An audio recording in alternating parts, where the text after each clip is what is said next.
আসছিস দাঁড়া, তোর আজকে গরম পানি ঢেলে দেবো।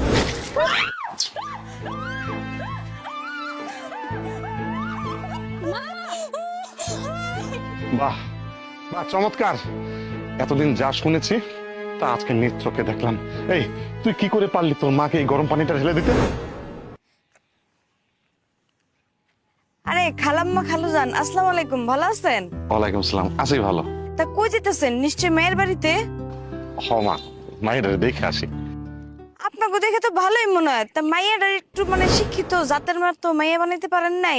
আপনার মাইয়া যে ধরনের আচার আচরণ শুরু করছে গ্রামের মধ্যে, সবাই বলা বলি করে যে কোন বাড়ির মাইয়া যে এরকম ব্যবহার করে শ্বশুর শাশুড়ির সাথে।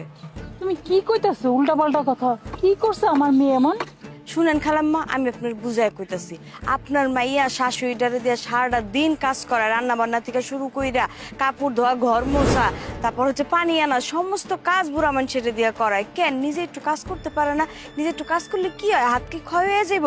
এই যে আরে যে আপনারা যখনই তাদের বাড়িতে আসেন, পোলাও, কোরমা, মিষ্টি, মন্ডা, দই, এইটা সেটা খাওয়ায় আপনাকে তো একদম অস্থির বানায় ফেলায়। আর নিজের শাশুড়িতে কি দেয়? পান্তা ভাত দেয়, পেঁয়াজ, কাঁচামরিচ দেয়। কেন আপনাকে যেমন আদর করে একটু ভালো মন্দ খাওয়ায় বুড়া মানুষ, তার একটু খাওয়াইলে কি এমন ক্ষতি হয়ে যাইব? মোর মা ওইগুলো কি কইতাছে? কি জানি, আমারও তো মাথায় কিছু ঢুকতেছে না। শোনো মা, তোমার কথা যদি সত্যি হয় তাহলে এর একটা বিহিত আমরা করবই। চলো মেয়ের বাপ। হ্যাঁ হ্যাঁ যান, আপনার মাইয়া আপনার লিগা বিরিয়ানি কোরমা নিয়ে বয়ে রইছে, খান গিয়া। চলো মোর বাপ।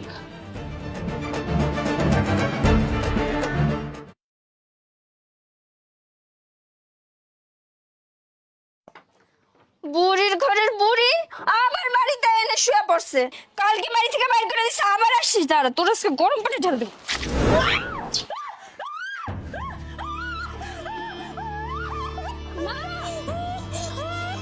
বাহ বাহ, চমৎকার।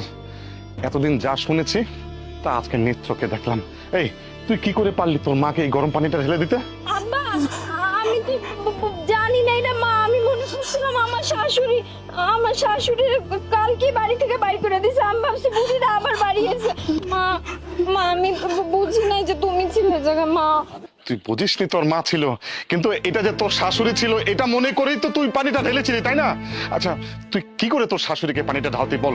তোর মা আর তোর শাশুড়ি কিভাবে দুইটা আলাদা করলি বল? আব্বা, তুমি যেটা জানো না এটা লয় কথা কইও না তো। বুড়িরা আমার জীবনটা একদম তেজপাতা করে দিছে। সারাটা দিন আমার জ্বালা, অসুস্থ বুড়ি একটা বিছনা পড়ে থাকে। কি করব বুড়িরা লয়? হ্যাঁ, আর তুমি আব্বা আসো 2 দিন পর পর। তুমি কি জানো আমার সংসারের ব্যাপারে? আমি যা করছি একদম বেশ করছি। কি তুই যা করছিস